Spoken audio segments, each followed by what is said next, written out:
Hare Krishna. Jai Radha Madhava Kunja Bihari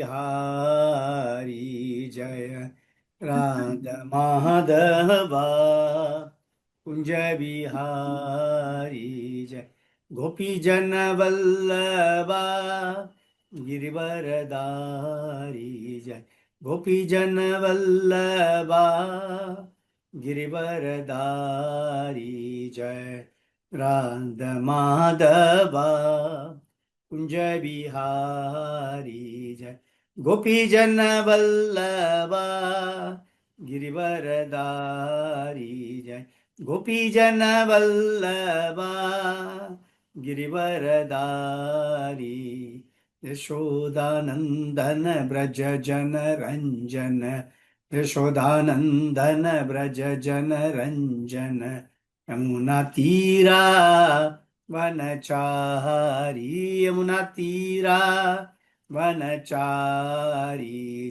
Radha Madhava Kunja Bihari Jaya Radha Madhava Kunja Bihari Jaya Gopi Jana Vallabha Girivaradari Jai Gopi Jana Vallabha Girivaradari Yashodanandana Braja Jana Ranjan Yashodanandana Braja Jana Ranjana Yamuna Tira Vanachari Yamuna Tira Vanachari Jai Radha Madhava Kunja Bihari Sri Krishna Chaitanya Prabhu Nityananda Sri Advaita Gadadhara Srivasadi Gaur Bhakta Vrinda Hare Krishna Krishna Krishna Hare Hare Hare Rama, Rama Rama, Hare Hare, Hare Krishna, Krishna Krishna, Hare Hare, Hare Rama, Rama Rama, Hare Hare, Hare Krishna, Krishna Krishna Hare Hare Hare Rama Rama Rama Hare Hare Hare Krishna Krishna Krishna Hare Hare Hare Rama Rama Rama Hare Hare Hare Krishna. So we are on chapter text 19.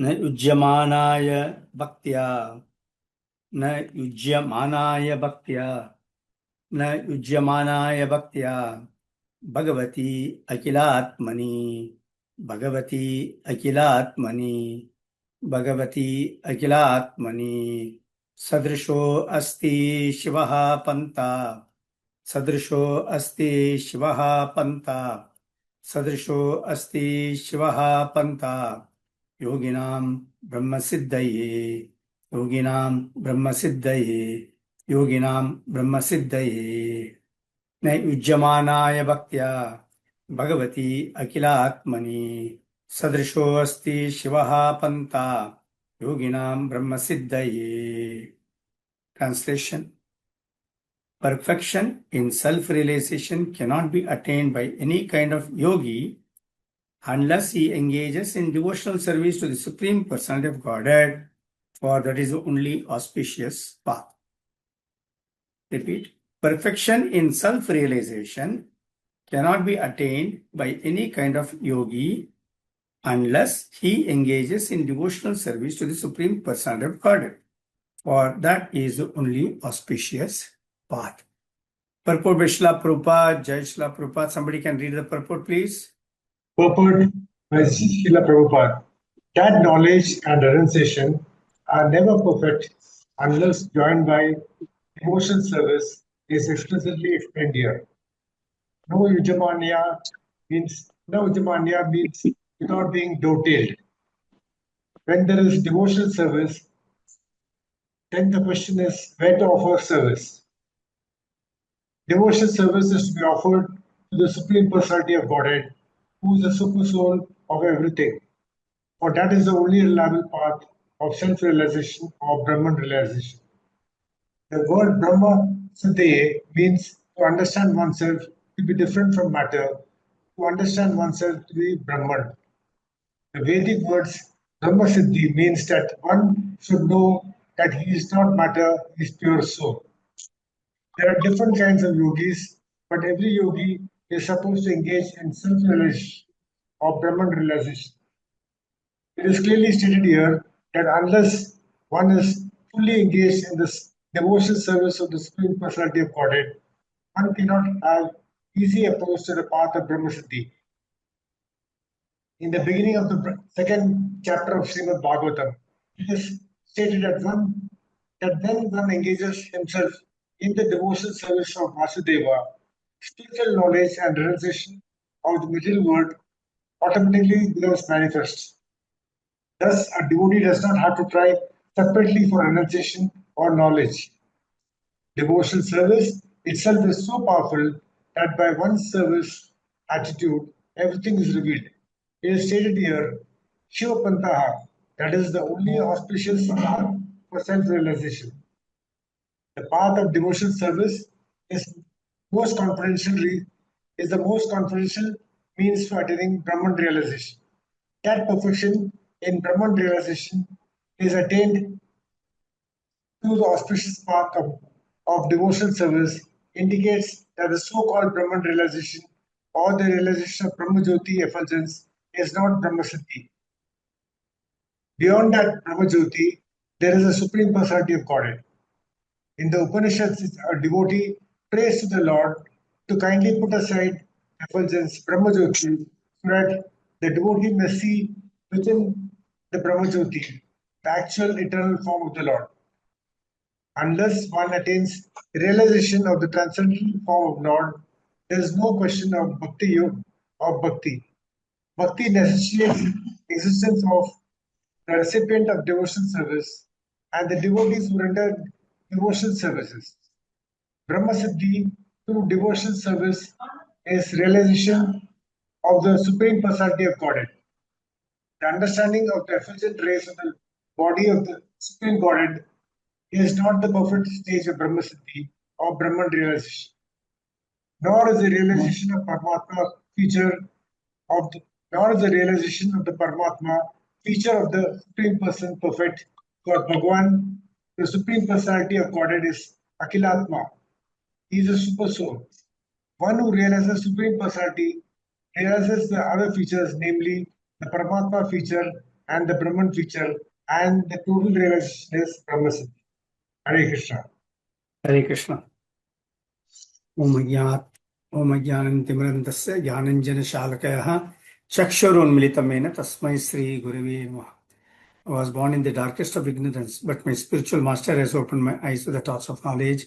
I pay my humble and respectful obeisances. Jai Sri Krishna Chaitanya Prabhu Nityananda Sri Advaita Gadadhara Srivasadi Gaur Bhakta Vrinda Hare Krishna Krishna Krishna Hare Hare Hare Rama Rama Rama Hare Hare. I will just talk about the context in which this is being discussed by Kapila Muni to his mother Devahuti.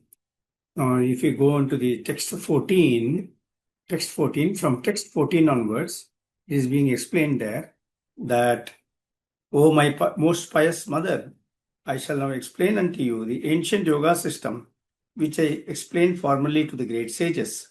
It is serviceable and practical in every way. So devotional service is not something theoretical, we should know. It is practical, otherwise there is no point in doing any devotional service. So why it is practical? because the Supreme Lord is existing as an individual person. You have to remember that. It is not some abstract power and all these things. Many people have got all this understanding, wrong understanding. Actually, the Supreme Lord is a person by himself. Just like we are all individuals, the Supreme Lord is also an individual. So when you go to the temples, you see so many forms of the Lord, is it not? Otherwise, why would those forms come? Is it imaginary forms? Yes, our Brahmavadi is not Brahmavadi. What is it? Impersonalists argue that these are all imaginative forms. It is actually not imaginative forms. These forms are there. For the Devatas also the form is there. The Lord also this form is there. For everyone there is a form. It is not that there is no form. We should know that. If the Lord has got no form and if we have form, then that means we are superior to the Lord, is it not? Suppose I am there. With me there is another person who is blind. Who is better between the two in terms of bodily features? I am better because I am full. There is another person who is dumb, who can't hear, who is deaf, who is who is handicapped, and I am perfectly okay in all respects. Who is better than? I am better, right? But now the impulses say that as individuals, human beings have got a form, but the Lord has got no form. If the Lord has got no form, then who is better? Then we are all better than the Lord also. Then the Lord should worship us by that logic. Instead of we worshipping the Lord. So that is the first fallacy we have to understand. The Lord also has got a form and he is very powerful. The only difference is we also have got a power. Huh? Don't underestimate our power. The soul is so powerful, very, very powerful. That's why we have been able to find out the rocket for the moon, rocket for the space, etc. That needs a lot of intelligence, that needs a lot of brain. Is it not? All these things. So for all these things, if that has to be done, see, building skyscrapers are constructing 100-story building, 200-story building and all. You need brains for that. You need the ability to do all those things. So like that, every individual is well equipped. Only thing is we're all covered totally by the three modes of material nature. That's what in the next sloka, 15 is saying, the stage in which the consciousness of the living entity is attracted by the three modes of material nature is called conditional life. But when that same consciousness is attached to the Supreme Personality of Godhead, one is situated in the consciousness of liberation. So we have all come to this world, we are all individual souls. Depends where our attachment remains, by what we are influenced. If we are influenced by the three modes of material nature, then we get entangled in this material world. Then we look into the different material aspects of it, and we attach ourselves to all the temporary material things, thinking of them to be really permanent and trying to safeguard everything. All these things we try to do that. But what happens when one is completely with that attachment, when it is there to the Supreme Lord, then what happens? Next sloka it says, when one is completely cleansed of the impurities of lust and greed. Lust and greed is a part of the material disease in this world. Once you become spiritual, there is no question of any lust or greed. Kama, Krodha, Moha, Lobha, Mada, Matsarya. All the six are connected with this material universe, only material activities. So, but when we are freed of this lust and greed, very difficult, huh? Not easy. That also we should know. Everybody is lusty in some way or the other. Either it gets exhibited or it doesn't get exhibited, but it is in the head. It's always there in the mind. Lusty feelings, greedy feelings, becomes greeding, becoming jealous of somebody else, becoming envious, then getting angry. All these things are there in this world. And we are all subjected to that. But how do we get out of it? Only whenever attachment is for the Supreme Lord and not for the material things. You just look at it, all these various things, what is being told.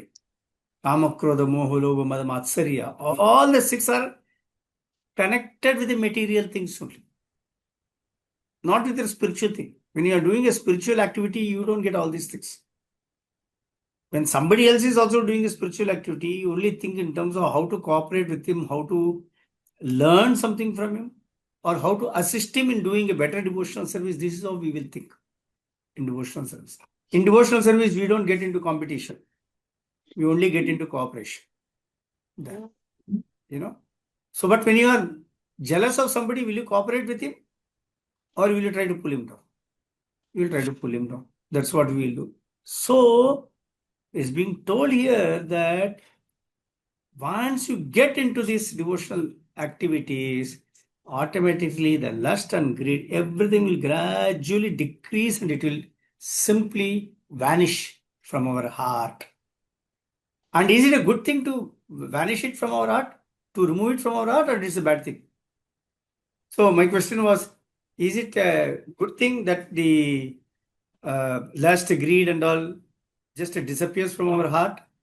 Is it really good, or is it a bad thing? It's a good thing. It's a good thing, right? So, but we have to become conscious of it, that it is a good thing and that's what we want. So, question is, how many of us really want that to be out of our heart? That's it. We listen to all these things, We listen to all the pravachan and everything. Listening is one thing, but putting it into practice is a different thing. And in order to put it into practice, we have to become conscious of these things. Unfortunately, we forget afterwards. We listen. When we are listening to the pravachan, we are very conscious. Yes, it's this way. But the minute the pravachan is over and I get back to my regular activities, I'm back to my old style. I'm back to all my old habits. Everything starts with that. No, that's not the way we should be. So we have to be very, very conscious of it and see how I can overcome all these things. So I'm having a morning class, yesterday, today, tomorrow, day after tomorrow. For 4 days, I'm continuously taking one series on in the morning at 8 a.m. It is there, but that is in Hindi. If any one of you is interested in attending, I can share the link with you. This is a Delhi crowd, for them I'm taking. This is on Nishiddha Achara, Putinati, Jiva Himsa, Labha Puja Pratishtha Ityadi. Ityadi, what are they? Upashaka. They are the weeds which grow along with a devotional service. That's what. See, there's a Bhakti Lata Bija. There's a Bhakti Lata creeper that we are trying to develop by doing devotional service. Along with the Bhakti Lata creeper, the weeds also grow. And what are those weeds? Those weeds are all these things. Kama, Krodha, Moha, Lobha, Mada, Matsarya, everything. They also grow along with that. It depends upon for what we water. Are we watering the Bhakti Lata Bija or are we watering these things? It depends on that. And whatever we water, that's what will grow. And the Bhakti Lata Bija, Bhakti Lata creeper can get stunted. So this is a topic that is going on. In this topic, Upadeshamrita is getting covered. Bhagavad Gita is getting covered. Nectar of and Bhakti Rasamrita Sindhu is also getting covered. And Bhagavatam is also getting covered. So, and Chaitanya Charitamrita is getting covered. So 5 topics, 5 at the same time are getting covered in this because everywhere something or the other has been discussed and talked about it. So yeah, so that's the thing, So here, if we have to overcome all these things, then we have to become conscious of it and work on it. Otherwise, it will remain a theoretical knowledge. Just by chanting alone, it is not going to end. The problem is not going to solve. Yes, chanting will help. Chanting, but our chanting is also not helping us because we are not focusing on our chanting fully. While chanting also, the mind is wandering here and there. Everywhere the mind is wandering. Because the mind is also wandering everywhere. I am not able to focus on my chanting. As a result, what is happening is that the progress is taking place very, very gradually. It is taking place. There is no major leap. In leaps and bounds, the progress is not taking place. But if my spiritual progress has to take place in leaps and bounds, then what I need to do is I need to become conscious and I need to start applying it in our life. That's what it is. So here it says, when one is completely cleansed of the impurities of lust and greed, produced from where does the lust and greed come? Only because of our false identification and because of the ameti, because of that. Ameti means I and mine. Who says this? This is mine. This is my house. This everything is mine. Everything is mine. My car, everything. So this disease of aham mameti, that is I and mine, destroys most of the things. And because of that, I develop a very, very strong attachment for various things in life. That's what happens. All the material things I get that. So when that attachment is there for the material things, attachment for the spiritual, for Krishna doesn't come so easily. So the attachment for Krishna comes, one's mind will get purified automatically. And in that pure state, it transcends the stage of so-called material happiness and distress. As long as I'm attached to material things, I'm going to have this cycle of happiness and distress. You just see, apply, we can see with our own intelligence. Happiness comes whenever I get some material things, I'm getting happiness, right? When I want something and I don't get, I feel sad about it. Everything, all the happiness and distress, everything is related only to these material activities connected with this material thing. You are doing your devotional service. Is anyone feeling sad about it? No? But great acharyas, they feel sad that they are not able to make real progress.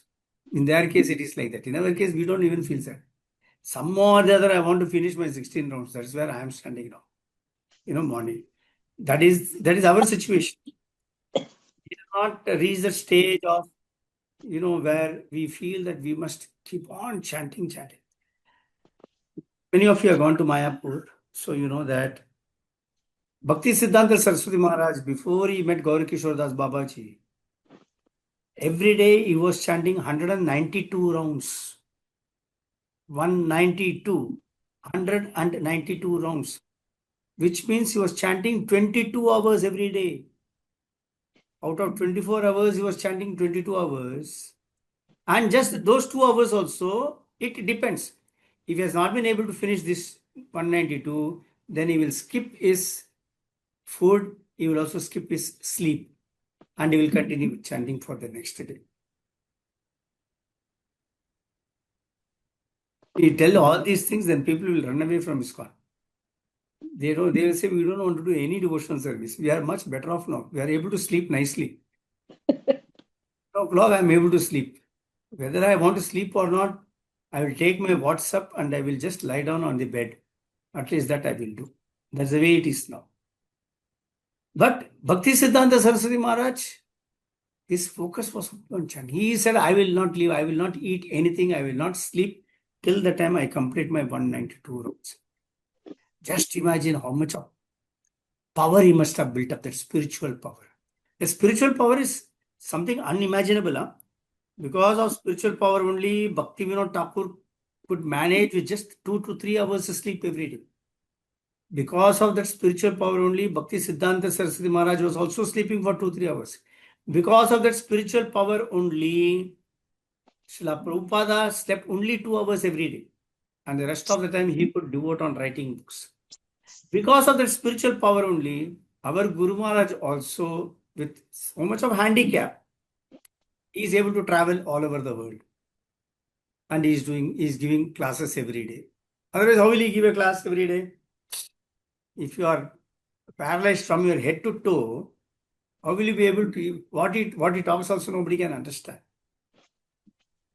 The sevakas around him, the disciples, they are able to repeat whatever he is saying. Others we cannot understand. I was with Guru Maharaj now for almost 1 hour discussing the Birnagar project last week in Chennai. But he has a power, that spiritual power is there. He is physically he is a wreck. He can't do anything. He's totally 200% dependent upon his sevakas. But still, his mind is active, brain is active, and he's able to give a class. He reads every day Bhagavatam, Chaitanya Charitamrita, all these things he reads. And he gives a lecture also.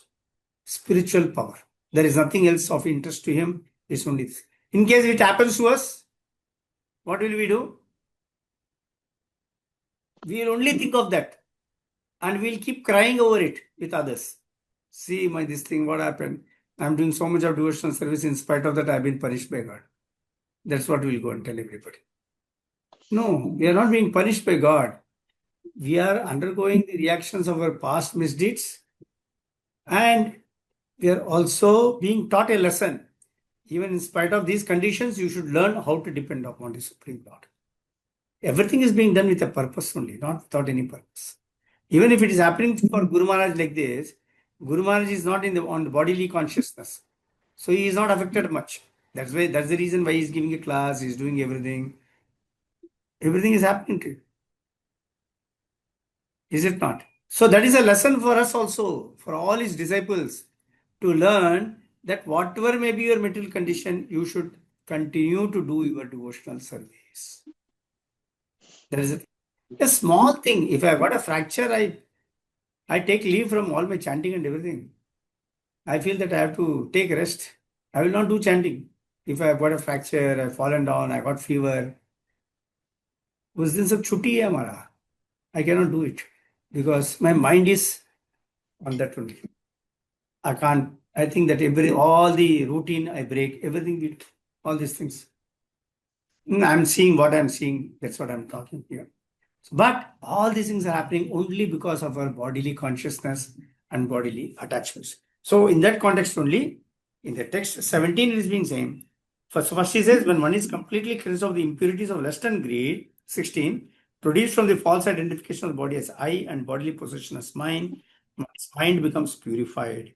In that pure state, it transcends the stage of so-called material happiness and distress. At that time, if you are transcendented the modes of happiness and distress, and you are not in that bodily consciousness, then what happens to the soul? The soul is able to see itself very clear. At that time, the soul can see himself transcendental to material existence and always self-effulgent, never fragmented, although very minute in size. See, when I'm in my bodily consciousness and I'm in the material consciousness, I cannot much distinguish between body and soul. I cannot distinguish between body and soul. But when I get out of that bodily consciousness, then only I will realize that I'm a soul. Till that time, it's very difficult to understand. So as a result, what happens? Because I'm in bodily consciousness, my priority, my importance is all the bodily activities only. And the activities related to the body. Think of what I'm saying. What I'm saying? When I'm in my bodily consciousness, all my activities are related to my body. And also related to extended bodies. That's what happens. But the minute I realize I'm not this body or attach myself to large extent with the Supreme Lord, do all my spiritual activities, what happens is I'm able to get out of that bodily consciousness. I'm able to get out of that bodily consciousness only because I'm able to get out of the body consciousness only because I'm attaching myself with Krishna. And the more and more I attach myself with Krishna, the more and more purification takes place. Then I'm able to see that I am a part and parcel of the Supreme Lord. Till the time, it's very difficult to understand that. And the minute I understand that I'm part and parcel of the Supreme Lord, what happens is I'm able to see my Atma as transcendental to material activities. It is separate from God. That's why in Bhagavad Gita, Krishna is telling the first confidential knowledge is giving. The first confidential knowledge is you are not this body.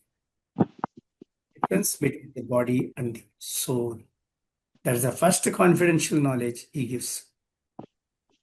Second confidential, there is called confidential. Then there is a more confidential knowledge and there is a most confidential knowledge. All the three are given in Bhagavad Gita. So all the three are given in that. Confidential knowledge, more confidential knowledge, and the most. In fact, there is a chapter called the most confidential knowledge. There is also that. Chapter 9 is most confidential knowledge. There's also given. Okay, so he says, so at that time the soul can see himself to be transcendental material existence and always self-effulgent, never fragmented, although very minute in size. In that position of self-realization, what happens? By practice of knowledge and renunciation in devotional service, one sees everything in the right perspective. Anything and everything that is going on, you can make out whether this is a material activity or this is a spiritual activity. Many times we are not able to distinguish, we are not conscious of it. We can always ask ourselves whenever I am doing any activity, am I doing a spiritual activity or am I doing a material activity? How do you distinguish what is a spiritual activity and what is a material activity? Anybody? I've explained this long time back. When you perform any activity and offer it to the Lord or do it with Him in mind, then it becomes a spiritual activity. And when you do any activity with the result and the whatever advantage you're going to get in mind, when you have that if I do this, I will get this, then it becomes a material activity. But here what you are saying is the mind is saying that it is there's a desire activity, you say, connected with Krishna or not connected. In your day-to-day activity, what you are doing, how do you identify whether it is a material activity or a spiritual activity? How do you identify? When I do any activity which has got nothing to do with Krishna, that is material activity. Simple definition. I'm doing a thing, but it has got nothing to do with Krishna, that is a material activity. Understand? No? But when I'm doing anything and I bring Krishna into the picture in some way or the other, then that becomes a spiritual activity. Examples are given also. I'm cooking food daily.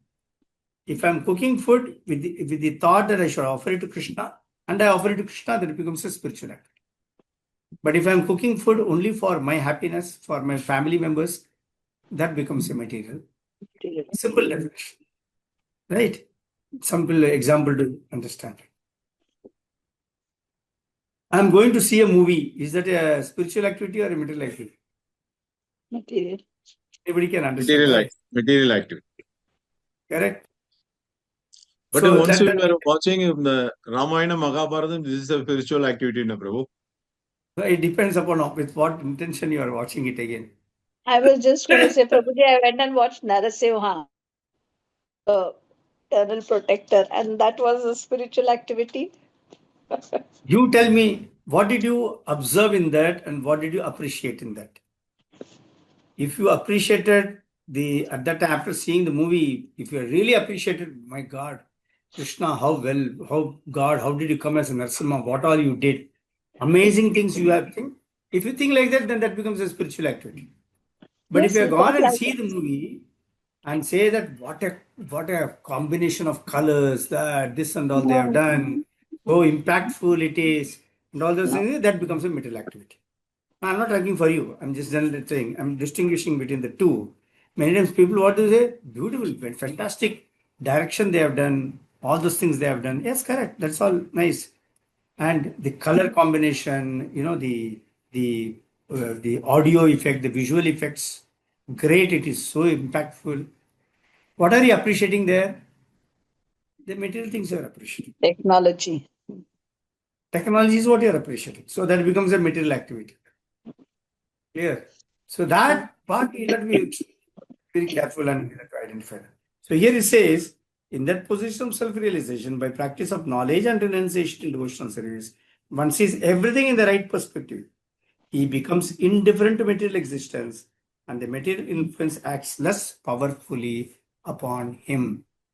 Material influence is virtually coming to zero. The three modes of material nature cannot act upon him for the simple reason that he is beyond that now. He has situated himself on a platform where he is very strongly connected with the Supreme Lord and Supreme Lord's activities. All his activities are dovetailed towards the Supreme Lord. What is the sloka? Anyabhilashita sunyam. Anyabhilashita shunyam jnana karmadhyana. Thank you, Mataji. Anya Abhilashita Shunyam Jnana Karmadi Anavartam Anukulyena Krishnanu Shelanam Bhakti Uttama. What is a first class devotional service? When one engages when one is freed from all material desires, when one is freed from all material attachments, not even, and also freed from the desire to get knowledge, the empiric knowledge. That is what the yogis try to do that. And also the fruitive activities. The benefits out of empiric knowledge and fruitive activities, he becomes free from that also. Anya abhilashita shunyam. No other desire.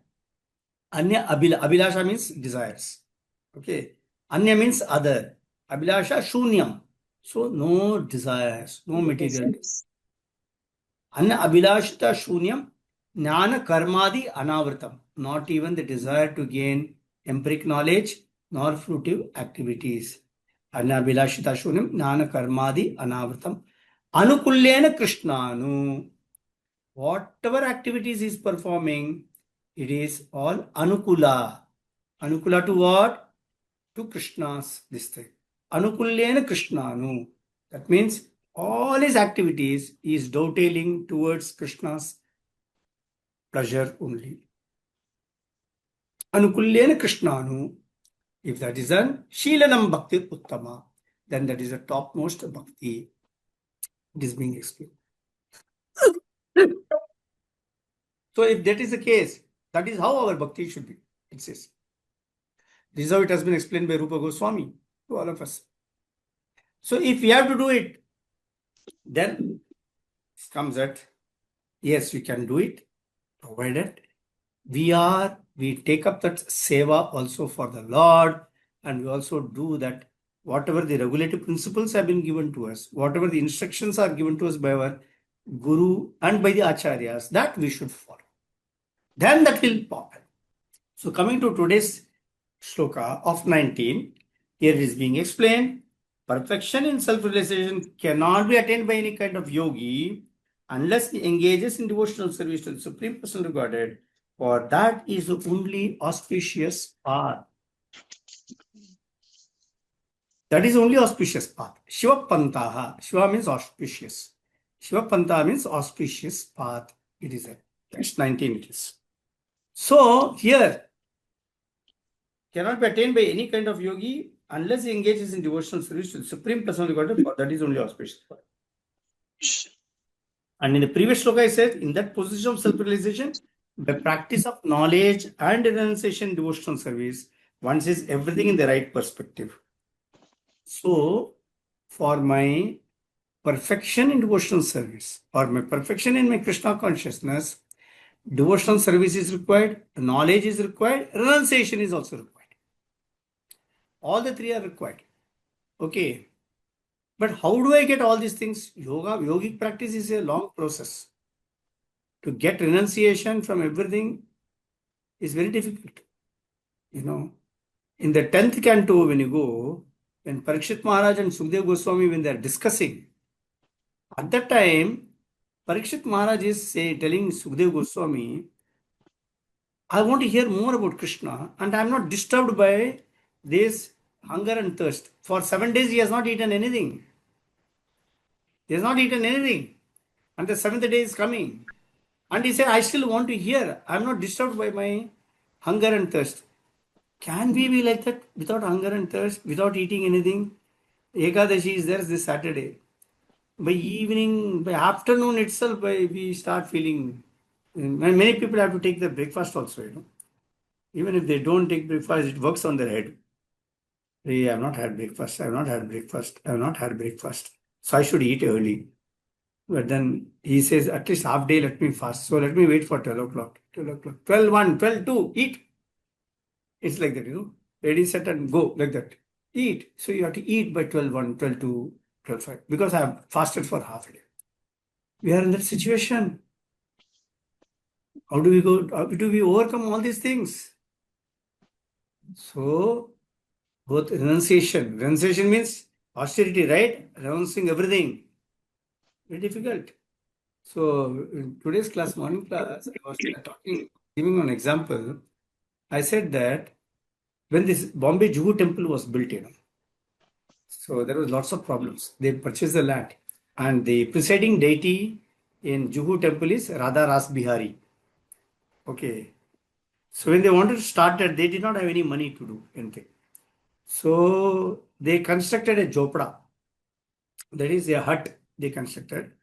And in that hut, they kept Radha Ras Bihari. And the Prabhupada's disciples were also sleeping there, and they were doing everything. That's a great austerity, is it not? And every night, they were bitten by big mosquitoes. Well, at that time, it was a marshy land. The Juhu beach was very close to the temple 30 years back. It was not so far away as it is today, because they have reclaimed the land, all those things. But they were so close, and they were sleeping with big mosquitoes biting them, and everything was happening. But they went through all those things, and they wanted to they wanted to construct that temple, Radha Ras Bihari, because Prabhupada wanted that temple to be built here in Bombay. Just imagine now our conditions now. Now the winter is coming in Bombay. Automatically the mosquitoes will also start coming. All that mosquito net has to be put. By 6 o'clock, everybody will close the windows. Mosquito should not enter. If the mosquito enters, the whole night is gone. Then, the whole night there will be mosquito singing songs and everything. All those problems we don't want. So when all these things are there, how much we are trying to take care of our body. There is no question of much austerity. But if I want to make progress, it is being told that you have to be austere. Without being austere, you cannot really make progress in your devotional service. That's why the renunciation is needed. Vasudeve Bhagavati Bhakti Yoga Prayojitaha Janetyashu Vairagyam Nanam Cha Eda Haitukam Tvayi. It says that. Meaning that if you are trying to do separately gain knowledge, and if you are trying to separately gain renunciation, practice renunciation, it will not be successful. It will not be wholesome, or it will not be fully grown. But when you start doing your devotional service, Vasudeve Bhagavati, when you start Bhagavati Bhakti Yoga Prayojitaha, when you start doing bhakti for Vasudeva, what it says, Janayatyashu Vairagyam Jnanam Cha Ed Ahaitukam. It says, automatically Vairagya and Jnana will come to you. You don't have to make any special efforts for that. In Bhagavatam, it is being told. In the second chapter itself, it is being told. Vasudeve Bhagavati Bhakti Yoga Prayojita Janetyashu Vairagyam Nanam Chedai Tuka says. So that we can understand from that. So what of the three, what it becomes most important? Devotional service. What is being said? Devotional service. Understand that. This word you will have to know properly. It is not just a devotion. It is devotional service. Service. Yes. So that means there has to be a seva. Devotional service towards whom? To the Supreme Lord. Towards Krishna. So if I am doing a devotional service for the Lord, so I am the person, I am the sevak here. See, it's like this. If I am saying I am serving a company or serving somebody, then that means there is somebody to receive that service. Right? So there's a master. There is a servant. And the relationship between the master and the servant is service. Right? Through service only, there is a relationship between the master and the servant. Similarly, when we say devotional service, there must be someone to accept that service and someone to provide that service. So the one who is accepting the service is the Supreme Lord. And the one who is providing service is the devotee. And the link between the two is devotional service. Clear? So now devotional service. And this is what is called, through this devotional service only, a sambandha is established with the Supreme. Otherwise, there is no relationship. What is the relationship between the husband and the wife?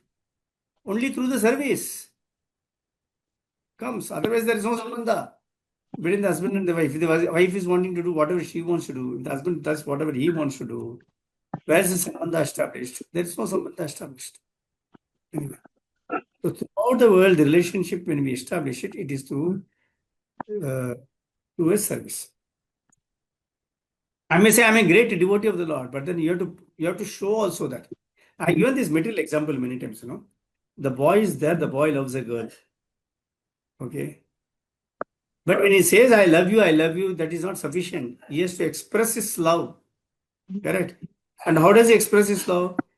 When birthday comes, he buys some gift for her. He takes her out for dinner. He has to do all those things. Nowadays, it is very expensive. So he has to do that, all those things also. That is the only way he can express his love for her. Same way, then only that relationship gets established. Simply saying that I love you so much, no relationship gets established. The same way, when we say that I'm devotee of the Lord, I have to express it through my service for the Lord. That is where the seva comes, and that's why the seva is very important. Only through seva can we learn humility. Only through seva will we learn tolerance, because seva is not easy. Whenever I'm doing seva, there are 10 people who will oppose it. They will not listen to us. They will say that they will come with a different opinion. They will come with different ideas. Everything will happen. We may get frustrated, but in spite of that, we have to keep on continuing with that seva, and that is the true seva. And when I'm doing seva, if someone is doing and immediately say, okay, I don't want to do this seva, I give it up, then that is no seva. Then you are not establishing it. Why are you undergoing all these difficulties? To satisfy your ego? No. You are undergoing these difficulties in doing the seva to satisfy the Supreme Lord. And in the process, if you are facing difficulties, you have to learn how to overcome that. Prabhupada went to America to establish ISKCON, to establish Krishna consciousness when he went. When he went, he had no ISKCON in mind at that time. He went there to give the knowledge on Krishna consciousness, on Srimad Bhagavatam, Bhagavad Gita, to the Americans. How easy was it? How tough it was. Prabhupada, after he landed on in the port, he went in the ship. He landed on the port, right? After landing, he did not know whether he has to go turn left or he has to turn right. He has to go straight. Whom to meet, whom to preach. He knew nothing. He was totally dependent upon the Supreme Lord. Then some people came, some hippies purchased a storefront for him. They bought a storefront and they also stayed in that storefront. Prabhupada was also staying in the storefront. These people are also staying. Prabhupada had to cook every day for all these hippies also. And some hippies will sit and eat 15, 20 chapatis at a time. And Prabhupada was making those chapatis. All these chapatis. He used to make about 100 chapatis every day to feed all these people. You'll do it. And the same toilet everybody shared. Wherever Prabhupada, same toilet fully, everybody. Prabhupada did not complain. Prabhupada accepted it as something sent by God to him. But then what happened? Ultimately, all those hippies became happies. They all took up to Krishna consciousness and they preach to us today. Is it not? See how it is, like what all he has undergone. And for us, one little bit of a disturbance, no, I don't want to do it. Somebody else let him do it. I don't want to do these things. It's too much of a pain. Nobody is listening to me. These things all happen. Who am I to that everybody should listen to me? No. I'm also giving a class. I'm also giving several classes in several places. Online, offline, everything is going on. Not that everybody is listening to me, but I'm also carrying on. I have to give, because I'm seeing what Prabhupada has done, what he has undergone. I'm seeing what my Guru Maharaj has undergone. I'm seeing so many other senior devotees, what all they undergo to establish different centers. Everything happens. But if we have to do our seva in spite of all these things. Because when we are doing sevas and when we face so many obstacles, that is the time when my dependence on Krishna increases. Because at that time I have to call out Krishna only. I cannot call out anybody else. I have to call out Krishna. And when I'm calling out Krishna, that is the time Krishna also realizes that I'm increasing my dependence on him. Till that time, I'm not going to call out. Till that time, I think that I can do everything. I'm capable, all these things with. But the minute obstacles comes and I want to overcome that obstacle, that is the time my dependence on Krishna increases. And I call out Krishna, oh Krishna, please help me out. And Krishna likes that. Sarvadharman Pratyaja Mamekam Sharanam Vraja, he says. Just simply depend upon me. Krishna says. Simply depend upon me. Don't worry about anything else. So when will I depend upon him? Only actual dependence comes only when I'm undergoing a difficulty in this material. Till that time, my really dependence doesn't come. But then when I start doing my devotional service, I realize it, I become more conscious and I increase my dependence. But that intensity of dependence also increases when I face obstacles in my devotional service. When my Guru Maharaj has given me some instruction for me to carry it out, and in those and carrying it out when I'm facing difficulties and I have to overcome that, at that time, my dependence on Krishna goes up. At that time, I cannot go back to my Guru and say, Guru, please, sorry, what difficult job you have given me. I don't want to do it. Give it to somebody else. Then that's gone. No, neither my Guru is going to get pleased nor Krishna is going to get pleased. We should not do that.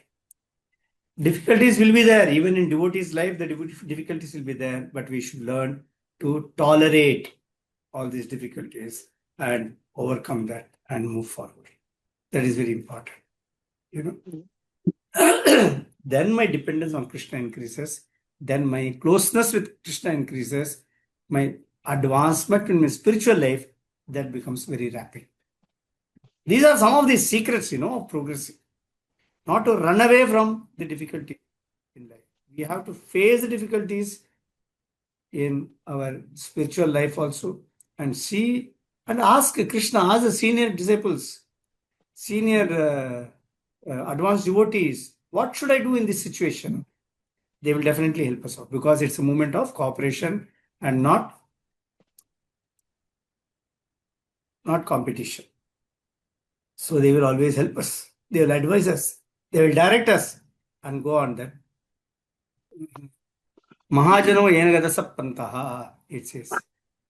Walk in the footsteps of the previous acharyas. Everything becomes easy. It says. Okay. So it says that, and coming to the next shloka, text 20, is being explained. Every learned man knows very well that attachment for material is the greatest entanglement of the spirit soul. But that same attachment, when applied to the self-realized devotees, opens the door for liberation. With our own intelligence, we can make out, right? By this time, we all know. Most of our difficulties, sufferings in this world is only because of our material attachment. But in spite of knowing it, I am not able to give it up. Because if I have to give up one attachment, I must develop another attachment. Then only I will be able to give up this attachment. Otherwise, I cannot give up my attachment. Because to be attached is natural for all the living entities. Even a dog is attached, right? Dog is attached to its puppies. A cow is attached to its calf. A bird is attached to its its babies. It's attached. Everyone is attached. A human being is also attached to his children. A human being, but for a human being is attached more to many other things also. So it's very difficult for the human being to give up any sort of attachment for the living entity. But he can give up his attachment. How and when? When he himself attaches to the spiritual activities, and that through a disciple, through a self-realized soul. But that same attachment, when applied to the self-realized devotees, opens the door of liberation. Self-realized devotees, when it says here, it means the spiritual masters are there, the ones who are guiding us. When we develop our attachment for the spiritual master, and when we start listening to the instructions of the spiritual master, our progress, then our attachment increases and we become freed from this entanglement of the material miseries and material things. Then that becomes possible. So now here, in order to happen like that, in order for that to happen, we need to listen to our spiritual masters. What is the sloka in Bhagavad Gita? Tadvidhi pranipatena pariprashnena sevaya upadekshanti te jnanam jnanenastatra Krishna. So how do I listen to what is the type of relationship I have with my spiritual master? Tadvidhi pranipatena. That is, I'm being very humble, meek. Humble. Pariprashnena, inquiring very submissively on the various questions. Sevaya, third one. To do Service. service to the Lord, to the spiritual master. When I do all these things, when I express my humility, when I express my tolerance, when I keep serving him, then it becomes easy. Then the spiritual master bestows his mercy upon us. And when he bestows his mercy upon us, then only we are able to progress in our devotions. Till that time, we cannot progress. Very complicated. I cannot progress on my own. In order to progress in spiritual life, I need the help of another devotee. Who is that another devotee? He is an advanced devotee. So it could start with my spiritual master. But anyway, as we see, we all come into devotional service life not on our own. Through some other devotee only we come into the devotional life. But not on our own. Through somebody else we come into this spiritual life. And when we are coming to the spiritual line through the mercy of another devotee, then he connects us with the spiritual master. Then we are obliged to both of them. Pratama Pradaksha Guru, Siksha Guru, Diksha Guru, and other gurus. We are obliged to all of them. And when we are humble before them, when we inquire very submissively from them, and when we do seva for them, when we do service for them in a very meek way, then our progress in devotional service also assured. So we'll take it up in the next class, what it is, how it is, because next class we'll see the lakshanas of the person to whom we are surrendering at all. Okay. Hare Krishna. Thank you very much to all of you. Hare Krishna, Prabhuji. Any questions or any other points you would like to add? Anything, please let me know.